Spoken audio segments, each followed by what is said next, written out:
hirmaan namboritiin kanfannu egeree farrumayaannu waan rabbiin nu laaffiseni tirikoo nu ta'e gargaarsa keetiini rakkoo amman furamin dhaloota baadhataa nukkuba fiida abbaa barbaadata abbaa bu'aa kaakuun ilmaaniin gaafata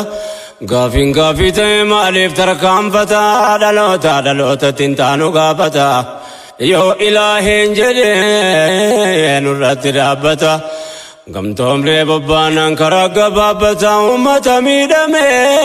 rabbi gargaarrata argachuuf teenya formaata gamtoomlee tattaafannaani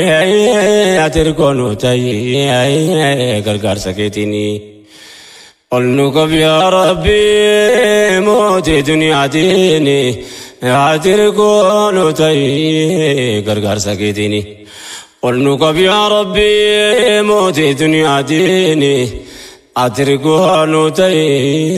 gargaarsa keetiini miidhamaan gargaarsa rabbi guddaa qaba namni humna ta'eef laafaan kamuu jaba kadhannaan du'aayin isaas mustajaaba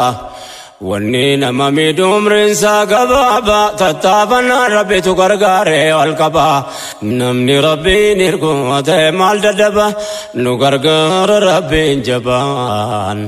hirkoosa taasifannaani atirkoo nu ta'e gargaarsa keetiini sittir kanna hirkoo nu ta'e yaa rabbi atumna nu ta'e mataa ol nu qabe ummatam leenca bee nu fayyise qalbi waan nun tolle maraati nurraa qabe waan nun tolle maraati nurraa qabe situ beeka kaydee shira sharkeef garbe dhaalima dhala ilmaan namaa nurraa darbe yaa rabbi adlii keetiin ati nu dhaqqabe daandii akka irra nu dhaabe